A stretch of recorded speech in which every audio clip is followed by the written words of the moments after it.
we will say good morning and then we'll wait for everyone to come in, John, before we have a proper introduction. But how are you this morning, John? I'm very well. How are you, Andrew? I'm okay. Surprisingly okay. Good. Very well. The sun is shining. You can see it on my face. Hopefully that is shining across the country as we have felt like a newsreader as we come into Should we do the weather?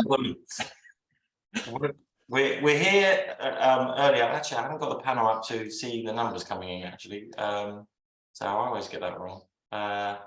Let's see if we can do that. Yeah. Okay. Numbers are creeping up now. What's happening in your world, John? What's happening down there in lovely Chichester, Winchester, Leamington, even. Olympus Spa? Oh yeah. Okay. Yeah. Lovely. Sailing this week. Yeah, absolutely. Yeah, out and about on the water. Yeah. Lovely. Yes. But busy with SDS. You know how it is. Yeah. Yes, our consultancy side is really busy, as you know. I'll introduce John, which is one of our senior consultants on the consultancy side. My name, John will introduce himself in a minute. My name is Andrew Markham. I'm one of the directors at SDS, and I am delighted to put this on a bit earlier in the month, and that's simply because I'm going away, hopefully, fingers crossed, next Wednesday. Meant to be going to Dubai for a few days just to chill out, but my daughter has suddenly come down with chicken pox age 2, so who knows if I'm going to be going or not. We will see. Fun of having lots of kids. Anyway, John, hi, background. Hi, good morning. So I should introduce myself. I'm John Stevens, and I've been working with SDS for nearly 10 years now. And prior to that, I worked with housing associations and local authorities delivering affordable housing. So I get to explain the SDS software as a user, basically. Absolutely, and very good at that trainer consultant position as well. Right, so subject matter today, part of what I do, my background prior to kind of SDS and still at the same time is private development. So I was a land buyer and done lots of private development myself as well. So I understand the kind of the pull and push of residual gross margin, private sector affordable housing. So viability is always a great subject matter to talk about. So we thought, as there's lots of challenges in the sector, obviously, pricing corrections, I would say, across the country, stock coming on the market, and obviously the private sector not that engaged in new schemes, and probably looking to offload some schemes to housing associations. So good opportunity for housing associations and the social sector. So we thought we would put together some mix optimization tips and hints, and John is going to run through a little presentation. We're always here to ask any questions, whether it's kind of doing that in ProVal or doing it on the land side, and some tips from the kind of the private sector view of things. And then at the end, hopefully we might have 10 minutes and we can show you our emerging new cloud version of LandVal. Okay, so, and I'll be asking if anyone would be interested to testing it, trialing it at the end, and to contact me if you would like the opportunity to do that before it's fully launched. So we're 4 minutes down, so I think we can kind of safely go into our presentation now, John. And as I said, please, if there's any questions about this subject matter, post it on the chat.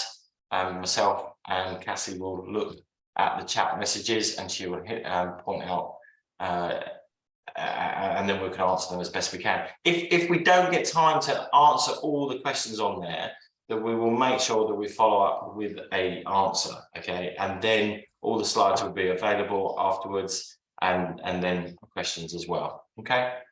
So over to you, John. Okay, so thanks very much, Andrew. So this morning it's kind of chalk and cheese. Andrew's coming from the private sector, I'm coming from the public or affordable sector, and we're contributing to a webinar that basically takes a look at what is private development and how do they approach development. What is this thing called mix optimization, and how can you become familiar with it? and what value is it? And also, what is this thing called the gearing effect, which has a big impact on the private sector? So we're looking at three key areas really this morning, hopefully to inform your dialogue with the private sector and some of the stresses and strains they're under, and also some of the challenges at the moment about sales values and how do you get the sales value right. So first big question, and bless them, some of these slides go back to the times of David Shelton himself, who set up SDS and was a land buyer originally, and he was very keen to actually take you behind the curtain and explain the differences between the private sector and what he saw as the public sector. So this is one of his original slides. What is the big difference between private housing development and affordable housing development? Well, the answer is that private housing has a much higher sales risk. Now, David would say in the public or affordable sector, you've got a guaranteed market in terms of you're gaining grant as a housing association. However, as a private developer, you are relying on the marketplace to provide your customers, and therefore getting your sales value right so you can make enough profit to be a sustainable business is the bigger risk. Is actually sales risk is the biggest risk in the private sector market. Selling the properties at the best price is the biggest risk with speculative development, because you need to make that margin to ensure your business survives, so you can actually go on and do the next deal and be sustainable. So private developers are traders. They are there for the short term. They're building something, they're interested in selling it to you. Public developers or housing associations or local authorities are investors. We don't sell everything we build, and I'm taking that side of the fence, Andrew. You might represent the private side, but the public side of development is we are in. Yeah, I'm going to the light side. Yeah, the public side are investors because we don't sell everything we build. It's in our social purpose to hold on to it, because we're there for people to have homes on affordable rents, low rents compared to market rents and market sale. So public developers are investors, private developers are traders, the short-term view. Everybody should be familiar with these two diagrams. One is the residual land module.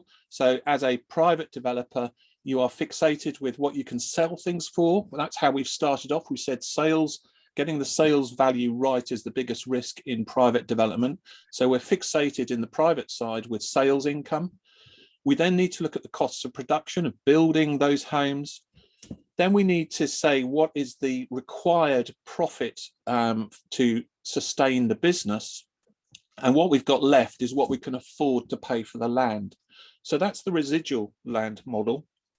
And there is a matching residual profit model. Again, it starts off with what can I sell something for? What is the sales value of what I produced? Then it's the cost of producing that item. However, if I've got a fixed land value, then the only thing that's variable left is my variable profit. But we can see in both examples, both start off with sales value. And so sales value is critical to the private sector, either with a residual land model or with a residual profit model. So profit, or in the public sector, surplus, as we're allowed to call it. What is profit all about? Profit is the private developer's cushion against getting the sales value wrong. Yeah. If you've got greater risk, then you actually need more cushion or more profit to actually give you that cushion effect. Profit also affects your competitiveness in the land market. If you don't make a profit, you can't buy that next piece of land, or you can't compete adequately. And actually, a developer needs to buy land to sustain the business and make a profit. So this profit surplus, I like to think of it as a surplus. Private sector call it profit, but it's about sustaining the business, but it's also about being able to make competitive offers on the land price. So there's always this tension between what profit and what residual land price I could actually achieve. I don't know if you want to comment on that, Andrew. No, not really. I suppose the hardest thing to kind of get your head around is what is the price of land at that particular time or moment, and that's the most important thing to do any viability is at that time of assessment, not forward inflating it. That's the biggest risk on small to medium-sized developers, that they tend to look at the rosier picture of their schemes. And the other kind of point that comes to that is when it's hard to know the sales price, then your gross margin or risk factor, as you want to call it, should be higher. Greater risk, greater margin. Yeah. Okay, thank you. So just taking an example, if you're a shop owner and you had a range of beans provided by your wholesaler, so you had the essential tin of beans, you had the quality tin of beans, and you actually had the mid-range medium tin of beans. You as a shop owner have to decide which range of beans shall I stock. So you probably want to make that decision based on various bits of information, and that's very similar in the housing market. You actually want to know what is the sales price of the products that potentially I'm selling. So we're talking about sales value. We also want to know what the wholesale cost is, or what the cost of production of those tin of beans are. The other piece of information is what profit are we making, therefore, as a gross margin on the tin of beans. And the final piece of information is probably the demand. I, as a shop owner, have to know my marketplace and actually have to know what demand there is for the particular tins of beans. So if I sell 500 of the essential, 150 of the quality, and 130 of the medium, because I'm in I have a particular footprint with my customers or catchment area, which tin of beans are best for me for my particular shop? Well, it all comes down to the profit I'm going to make on the particular tins and how many are actually purchased by the customers, the discerning customers. And by this analysis, based on my knowledge of my customers and how many are going to be bought, I'm actually going to go with the quality tin of beans, but I might think about the essential. Yeah, the medium is hitting my profit quite hard. Yeah, I'm not making that because I'm not getting the demand for that medium tin. I'm getting a demand for the essential and the quality. We can actually take that, something like that example, and I like pretty pictures and examples because they sit in your head, and you can remember the tin of beans example, and you can remember this example, which is basically looking at three different house types. One, 300,000, second, slightly posher, 320,000, and then we go for the Andrew Markham executive, 350,000, yeah, home, yeah. We have to look at the cost to build. So yeah, the simple home, 200,000, the medium home, 220,000, and the Andrew Markham special, 250,000 for the gold taps and jacuzzi. Yeah. We want to look at the gross margin on this. So we're achieving a 20% profit margin, £60,000 on the first house, £64,000 on the second house, and £70,000 on the third house. So what does that leave us for a plot price for the residual land? We got a plot price of 40k on the first home, we got 36k on the second, and we got 30,000 on the most expensive home. So there we're getting different residual land values because we've got different sales values. We've got a margin that's eating into the variable, and therefore we're ending up with different residual land prices. So we're actually able to offer the most on the cheapest value, the lowest value property per plot price. If we then add something else, which is how many homes could I get onto an acre of land? And we're going to talk about this in a minute. How do I determine how many homes I can get onto an acre of land? That's called plotting density. As it turns out, I can get 15 of the first homes onto an acre of land. I could get 14 of the medium home onto the land. And if I go for the Andrew Markham special executive home, I can get 13 units on an acre of land. Now, if we times that by the residual, we can actually see how much we could pay per acre. And that's quite a difference, yeah, across the board. You would think if I'm building the more expensive home, I can actually offer more for the land. But this example actually shows you, based on your profit margin, what your residual land value is, how many units per acre I can get on is a big factor, and we're going to cover that in a minute. But look at the difference on a price per acre of land there for different house types. You would think the more expensive would be able to pay more for the land. Just putting that out there. Yeah. So how do we achieve this thing called units per acre or hectare, whichever floats your boat? Well, here's a very rough sketch of a measured sketch of a 2-bed 4-person house. And I've actually sketched out from the middle of the road at the front of a property. So this dotted line is actually the middle of a road, and it's 5.7 meters across the frontage of the property or the plot. Private developers talk about frontage, and they'll often have a price for roads and drainage based on frontage of a property. From the middle of the road over the pathway, here is a car, parked on the front drive, and the bold line indicates the footprint of a house.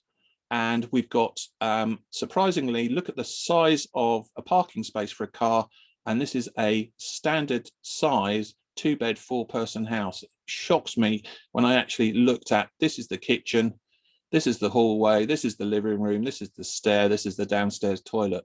And then I flipped on the right-hand side to the 2 bedrooms upstairs with a bathroom in the middle. Yeah. And we got a 10-meter back garden. Yeah. So in total, we've got an 84 square meter house, and the national space standards are actually smaller than 84 square meters. They're 79 for a 2-bed 4. I can be very Anaraki about this. But the overall footprint is everything measured down the side from the middle of the road to the back of the garden is 29.15 meters, times the frontage, what's across the front of the property, gives me my footprint of developing this 2-bed 4-person house to the middle of the distribution road. So I then, say how many square meters are in an acre and how many of this footprint can I get into an acre. And as a result, I can actually get my plotting density down to 24 units per acre of this 2-bed 4-person house at 84 square meters. So that's how we work out a plotting density. Yeah. Now, obviously, that's Sorry, John. Just going to jump in there. But that what you're saying there is under planning conditions as well in locality. So if your minimum garden size is 6 meters, not 10 meters, then obviously it's local. Are you going to come on to that? Sorry, you'll probably are. No, I've never worked anywhere with less than 10 meters as a back garden. Come on. Okay. What I was going to say is, obviously this 24 units per acre is only if you build a terrace house. There's no extra space on this acre. You're just building these very dense 2-bed 4-person houses and half a road. So you get the terrace on the other side. If we just take the same methodology and look at a 3-bed house, so we've got the 10-meter back garden, we've got 2 parking spaces at the front. It's 93 square meters, which is the national space standards. The overall footprint needed is 192 square meters, and we actually get 21. Do I get 23? I should get 23. Yeah. We'll go with 21 units per acre there. If I take that same footprint, but actually put the parking down the side, so I get like a semi-detached house. So I put my parking down the side, and that could be a semi-detached house. It's still the same 93 square meters gross internal area house, but with the garden, with the extra parking, extra frontage. So this time we're getting access down the side, over 1 acre. I can only achieve 15.4, 14 maybe if I actually have some extra space around the unit itself. So there's quite a difference in terms of what your plotting density is as to what amenity you have around your homes. But actually understanding your plotting density can help with the offers that you potentially make. And that's where private developers are known for having standard house types, because they know their plotting densities, and that's the way they can actually look at a land opportunity. And we within ProVal, STS ProVal, I think the users of ProVal know we can also look at the long-term net present value performance of different units as well. And so this thing of maximizing or optimizing my mix is really key when you're a private developer and actually making offers. As we've seen, you think that the lesser value house could actually make a lower offer, where in fact we saw it made the highest offer when we actually ran the examples and looked at plotting density. And this methodology then is allowing you to have better conversations with your designers. It's not, you know, it's not absolutely perfect. It's a conversation to have, and building up the scheme of knowing and challenging your architects, designers to bring viability at the forefront of design and shape making. It's an important aspect. Yeah. So estimating the best sales price is not easy. I think that's what we're saying, especially as a private sector developer. Hardest thing you'll do. Hardest thing you'll do, Andrew. Right. Hardest thing you'll do. Well, one of the hardest things to do, and you're gonna. I think the key part is you're gonna get it wrong. That's it. You know, market change, things different. It is gonna change. So small differences in prices have a disproportionate effect on the land value, the residual land value, or the profit. And this is called the gearing effect. And this is, so we're learning about three different things today. We're looking about mix optimization, we're looking at units per acre density, we're looking at residual land values, residual profit, and now we're going to talk about the gearing effect. We're packing a lot into today. So a small change in sales price leads to a disproportionate change in land value. And once the land cost is fixed, so you might have a fixed land price that you've agreed, the market might change, and a small change in sales prices can lead to a disproportionate change in a plus profit or even a minus profit. So maybe we're in that scenario at the moment that people are questioning sales values, and that's going to have a gearing effect on the residual profit or surplus we might be expecting out of a scheme. And without a reasonable profit margin, how can you sustain the business? Buy more land, compete.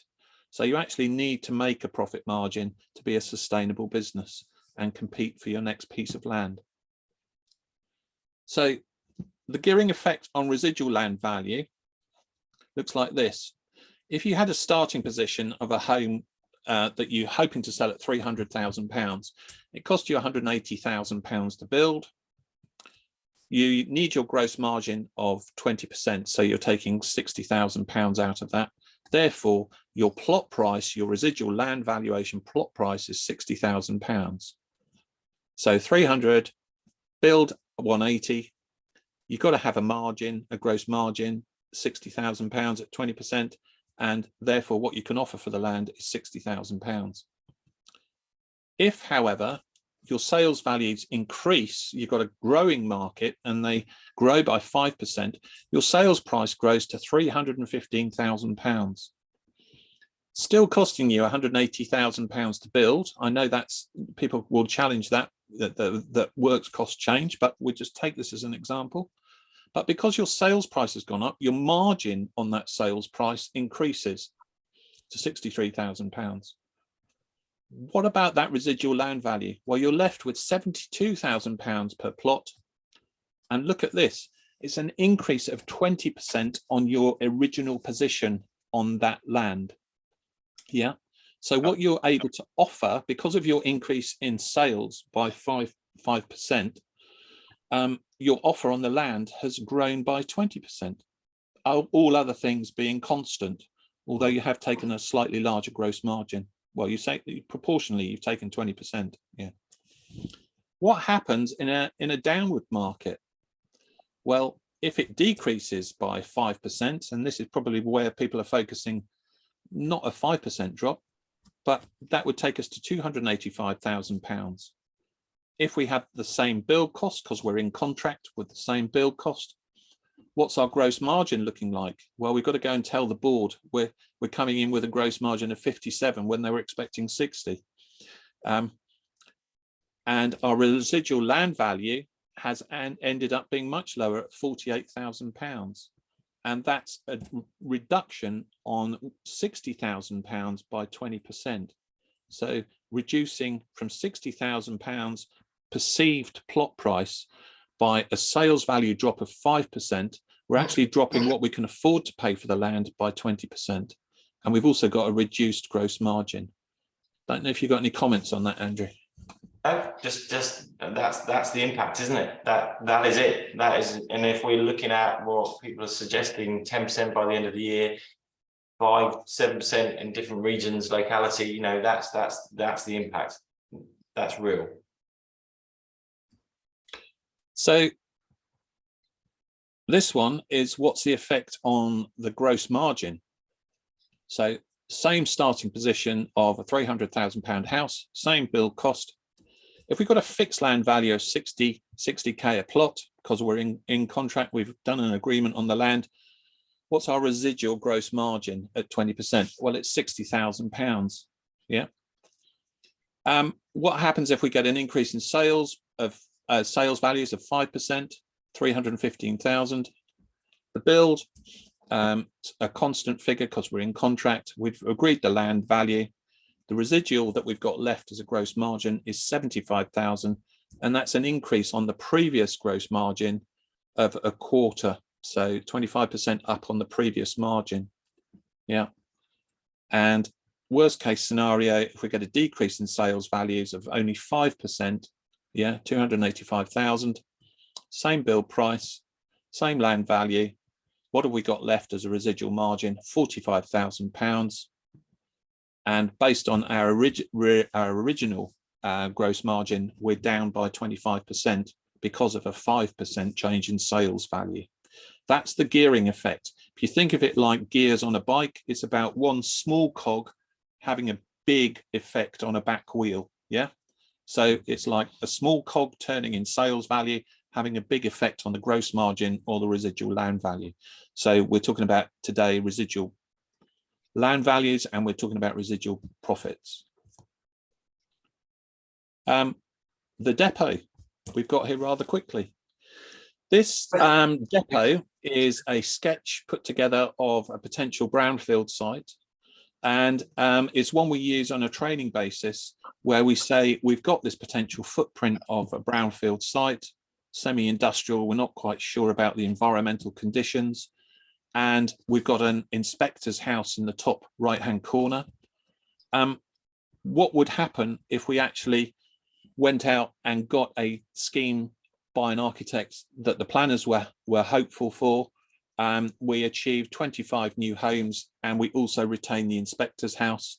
And this is one that STS use on a regular basis in a training environment to say, if we also had 40% affordable housing as a planning requirement, that would probably all happen in phase one, a mixture of rented and shared ownership perhaps. And so therefore out of 25, we're looking for 10 units in phase one to be the affordable. And then if you see that all in phase one, you can then see phase two would be all the semi-detached for sale, maybe another at plot 15, and we could also refurbish the inspector's house.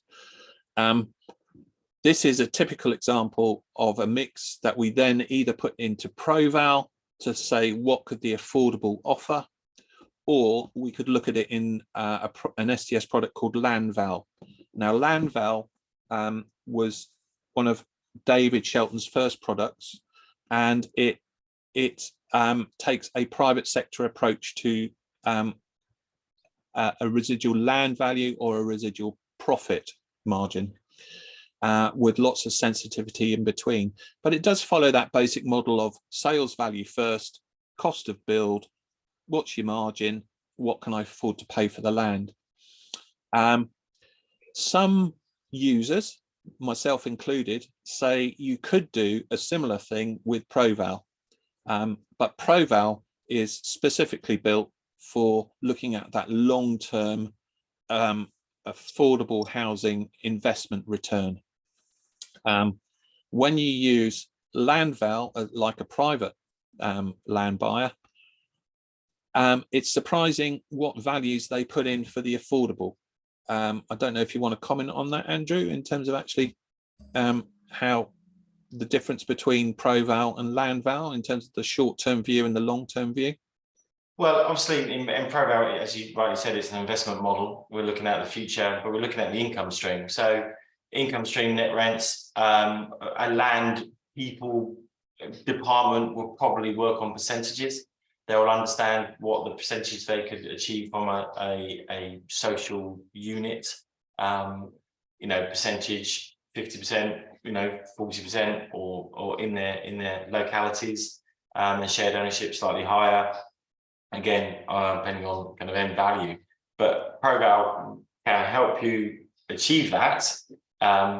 Often I've showed it to the private sector and they're going to run a mile because of the detail that you're looking at and the other questions that you need.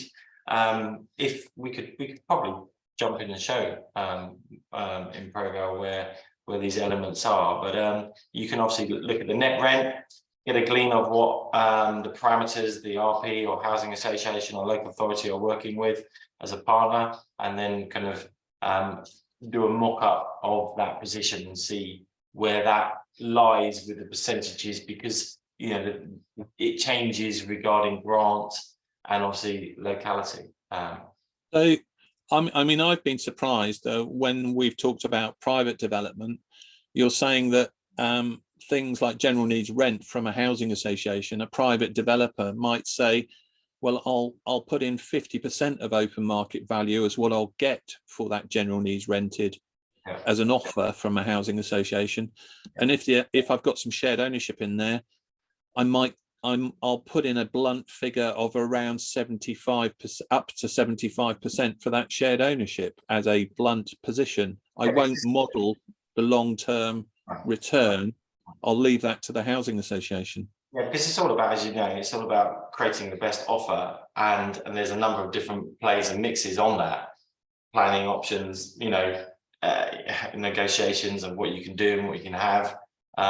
So there's a number of different things on that, and historically they would probably just go with the numbers they've had before from other offers and RPs that they've, or housing associations and local authorities they've worked with before. So yeah, I've certainly seen housing associations that have said, I want that 106 opportunity with a private developer, and I will put some internal subsidy into my offer to back it up, to make it better, because it's in the right management maintenance area for me.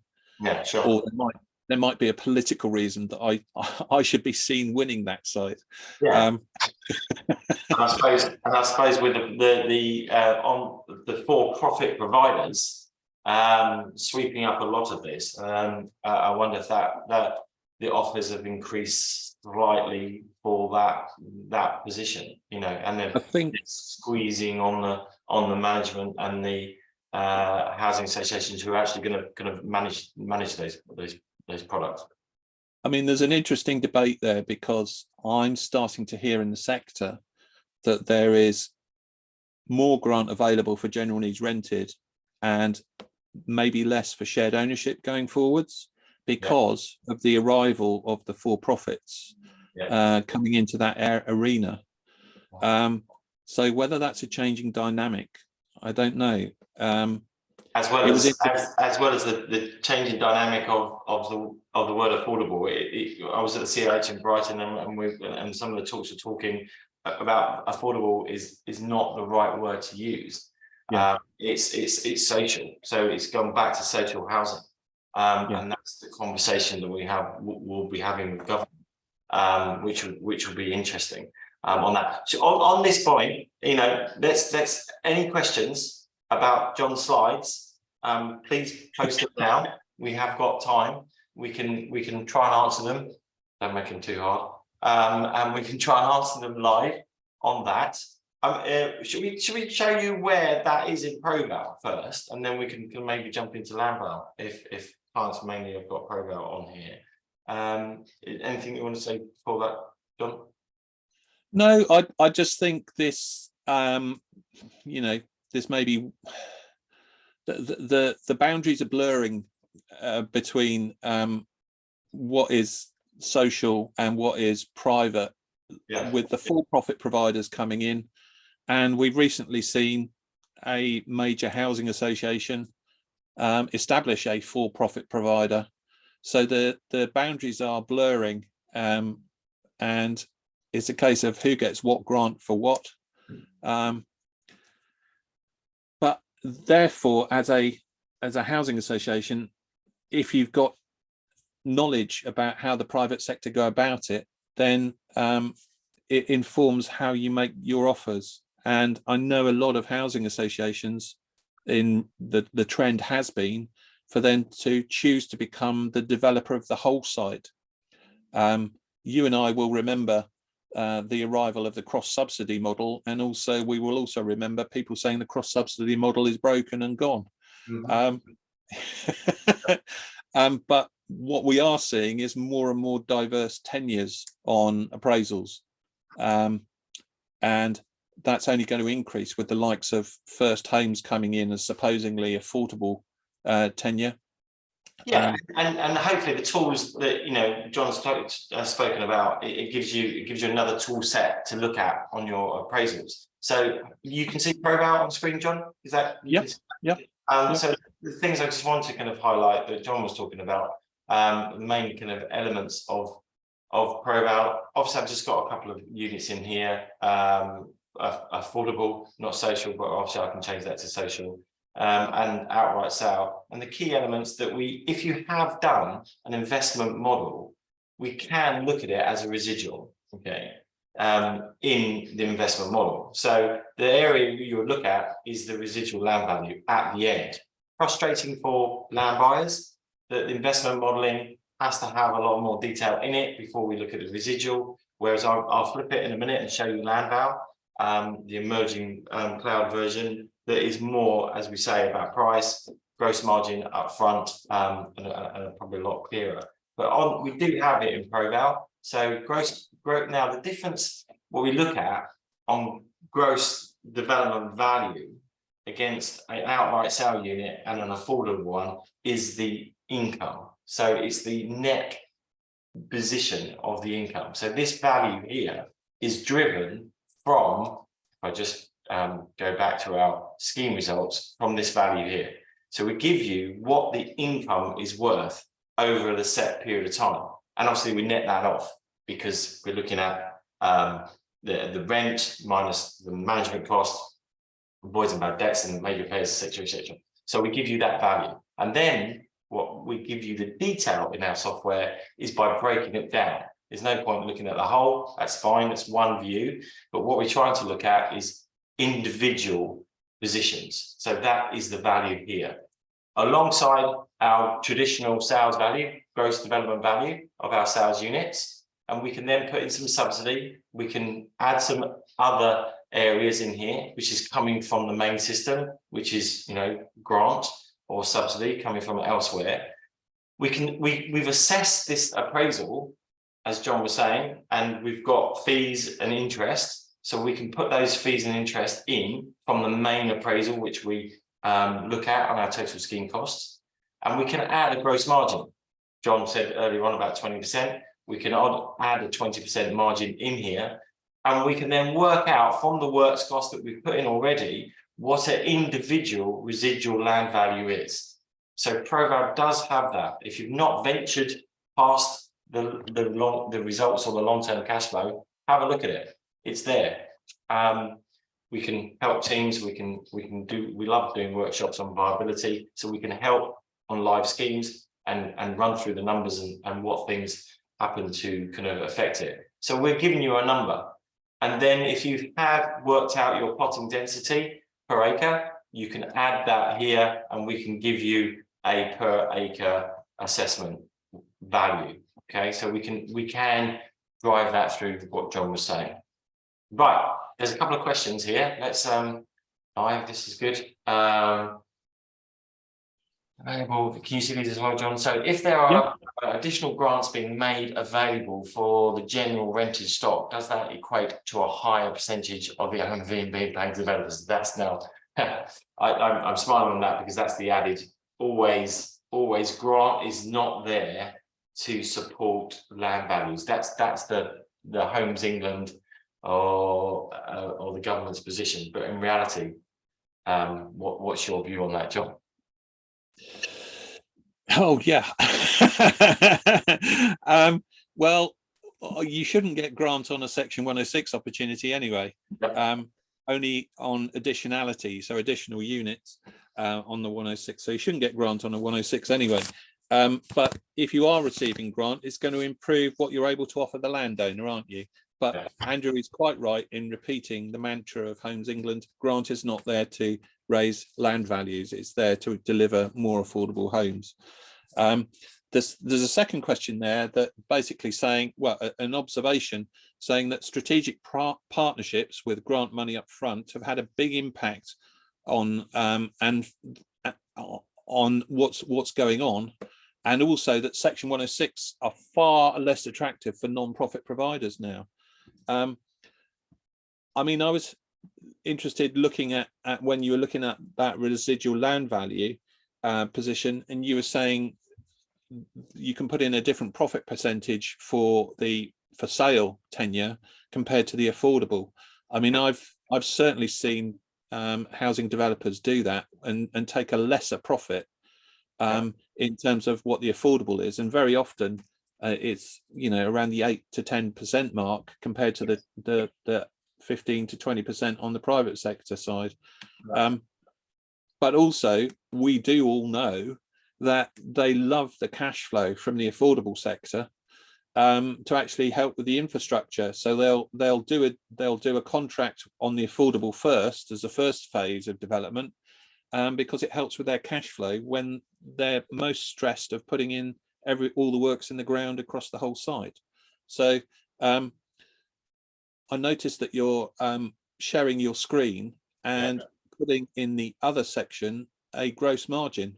So this is I've also had that with housing associations saying, well, where do we put the profit? Well, it's only a tool. It's a box full of cogs, isn't it, of information. You can actually say, I want to achieve a margin, a profit margin. Exactly. And, I think the key thing is knowing what your end goal, what you're trying to achieve. Are you trying to achieve a land value to maximise so you can get the units?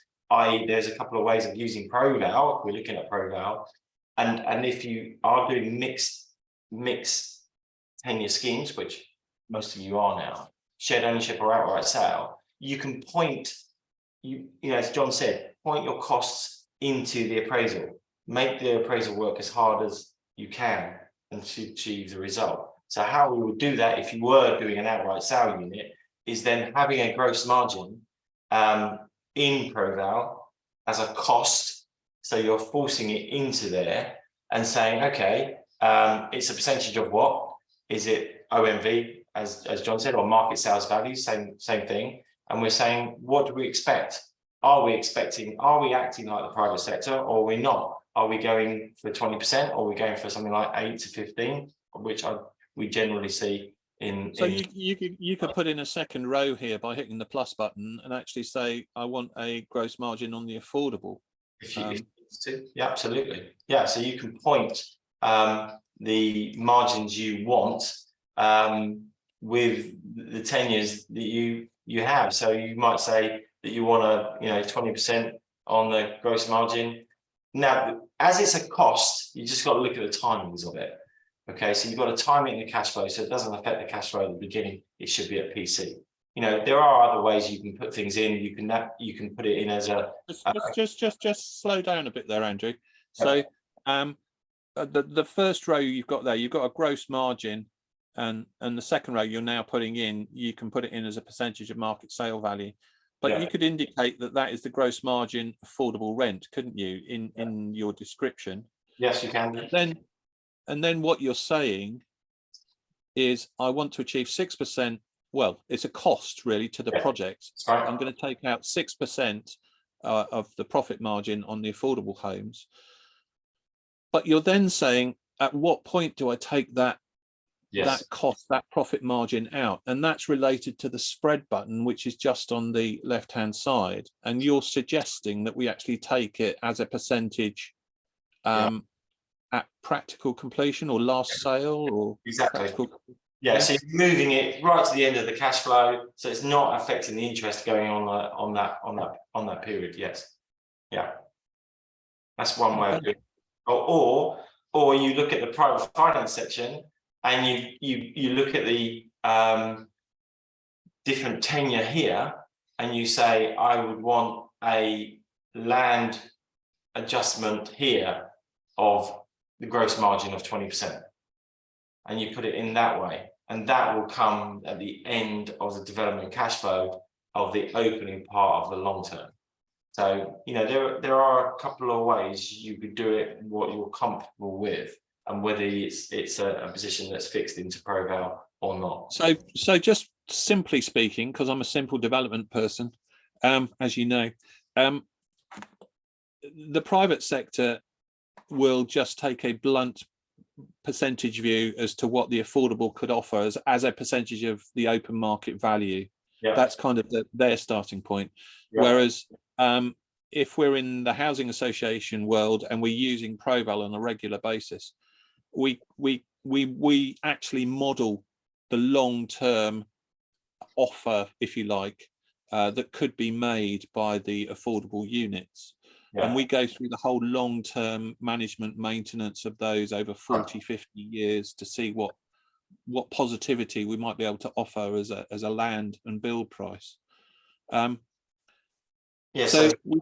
here would give you that view. So we go to section I, we look at unit results. So whatever workings you've done, we go to section I and we review the different units on their corresponding results of what's happening. Obviously, it doesn't matter about MPV on the outright sale units, but it's still a value. We get the value, which is still the same. Here will be there. So against the affordable ones, we're saying this is the corresponding element surplus to those individual units. It doesn't always look obviously as healthy as mine does on the results here. But it gives you the breakdown of that position. Okay, so understanding the complexity of the long-term position in ProVal, we could make residual land offers and also look at a fixed land price and see what the residual profit is. But it's a lot of work to put in a ProVal, is what's perceived by the private sector guys. So they prefer a simpler approach, which is where we've placed LandVal in terms of actually looking at things. Exactly. So let me just kind of have a quick gander at our emerging product. Do you see that on screen, or do you still see ProVal? No, I can see that now, so it's a bit of a jump. Okay, sorry. Sorry. So I've just dragged this over. This is the emerging cloud version of LandVal, and I've got a scheme here called the ProVal Place, and we have these descriptions which are mainly inputting the various information. So as an overview, we look at obviously who is the seller, who is the buyer, some information about the scheme, where is it. We have, again, we can put kind of acres or hectares in here. We can link documents to it, so that's quite a nice addition that we can do. And we can set up different stamp duty settings. So all kind of a bit of the setup. And at the top, you'll see here now when I go into the units, so the unit position are going across the screen. which is different from obviously ProVal. And you can see here that I have the unit information. So on the right hand side here, I have the position. I can add my unit matrix, the sales value, the square meter or square foot, because we know the private sector is still is in the dark ages, and we love that. So square foot is what they're used to, but we can then flip one to the other, which is really helpful on this software. And at the bottom we got a plotting density, so you can kind of load up your schemes of your different kind of densities. We can hover over them and see the percentage of each, so you can come up with your 40-50% mix discussions. And at the top we have the position that we're looking at is the land value, which is being driven by our gross margin that we've added in here that John said. And we can have different gross margins on different products. So, you know, we're kind of forming this product to give you a cloud version of LandVal that has the main detail of social to outright sale. And we can then go through the kind of the milestones, when things are happening, and value is more about your on costs. So we can put in here your on costs, either these are the main titles that we have and probably familiar with: externals, abnormals, your overheads, technical costs, and your kind of land abnormals and marketing. So all these can be a high level lump sum. You could have, you know, 5k of costs of your lump sum of abnormals, but you could say, well, actually that's a per unit, and you'll see that come in here. So we're building up the information that we have, and the new area that we're working on at the moment is the cash flow of it. This hasn't got a cash flow in it at the moment, but we are mainly working on gross to this. If we did want to look at a net position, we can give a overview interest rate, and then we can kind of add that to your mix, and we can say our land value is here. Okay, so we can give you a gross to net. But in terms of putting in what value the affordable homes have, you're putting in basically a blunt sales value, which is what the housing association would pay you, and you're kind of early days guesstimating that around 50% for anything general needs rented, and around up to 75% for shared ownership of sales value. That's so right. It's quite a blunt thing, isn't it? Yeah, so you're saying in here that you're going to achieve X for that unit, and then the outright sale is you've got, yeah, these are the sales values here. So this will be, you know, whatever you can achieve. And so you've got here the what, if you like, which is the units that you're putting in. Yeah. And over towards the right hand side where it says plot and unit costs, you can just put in a per square meter, pounds per square meter build price. So plot and unit costs. So come over a bit to the left where you've actually got an input. You've got £2,500 a square meter. So that's where the general build goes in. It's when you go to value as an icon, you actually get to add to that overall blunt build cost of 2,500 per square meter. Right. Yes, whether you go into the detail or you're saying this is an overview cost of all my elements to it, or you break it down to value and have the breakdown of your technicals, you know, your overheads, and you have an appendix that would cover all those costs. So you can so your quantity surveyor, or if you're lucky to have one, well, you would do in the private sector world, because they're driven by the cost of a bag of plaster, aren't they, in the private sector world? So they want to know, that's why they have standard house types, and they want to know the cost of absolutely everything. So the likes of Persimmon would actually have their quantity surveyors fill out all the appendices with their standard negotiated costs. Absolutely. And then they would use that on a scheme by scheme basis. Yeah, so you'll load it up to exactly your own scheme parameters or appraisal parameters, and they'll be in there, even as a reminder that you have a whole list of the costs in here, and then whether you use them or not for that entire scheme. So if I go back to the front screen, then you have a dashboard and you can build up the elements that you want to see on your dashboard. So it could be the land value, it could be the site costs, and scheme information. So you can have all these ticked or unticked how you see, and you can build up your front screen with the main elements that you're looking at from your appraisal. Yeah. Okay.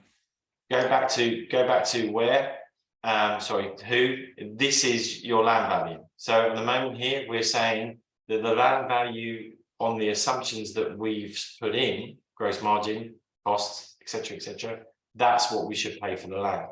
But as we know, we're all in competition for this, and Mr. Greedy wants 3 million. So you can then override that position and then work back to where our units were and look at the gross margin, and we will drive out a scheme value. So here it's saying, okay, you've gone away from your 20% that you're looking at with a position of offer of 3 million to secure the site. Our gross margin has gone down to 14.27. Quite specific, isn't it? 14%. Yeah. And that is the conversation about risk. How do your boss, the owner, whoever it is, values risk against the current market with the gearing effect that John was showing earlier on? So a 5% change in sales value has a disproportionate effect on the bottom line.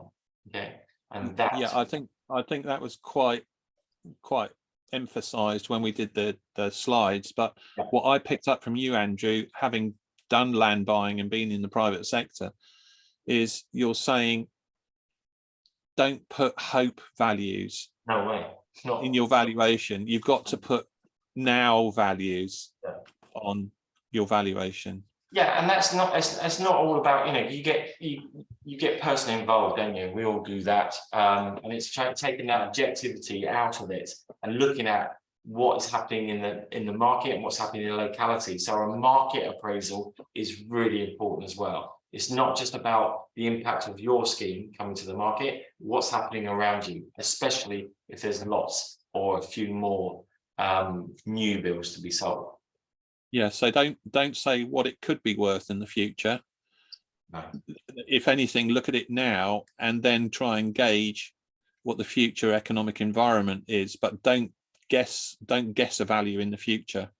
And that's kind of mirrored in Proval itself. Sorry to bring back to Proval, but the open market values you put in Proval are the values that they will sell at, you know, that you propose they will sell at their future handover date. They're not inflated in any way. They are the values you put in as the open market values are the values on the sale date for the unit. As you know, any appraisal should be done on today. It's best today's position, and Proval will bring everything back to today. We are looking, does this add value to your organization or does it not? It's that blunt. What's the risks involved? And the risk element that we're doing in Proval is MPV, discount rate, borrowing rate. What does it look like? You know, what product it is, and what's our feeling of it on a development strategy, so we can kind of objectively look at these schemes on its merit, and not get emotionally involved to make the numbers work, which we all do. We all want, especially if you've been involved in this scheme for some time and you're trying to make it work, and that's hard in this market. Yeah. Okay, right, I think we're coming to an end. There's no more questions. You've got 1 minute if you want to grab a quick question to us.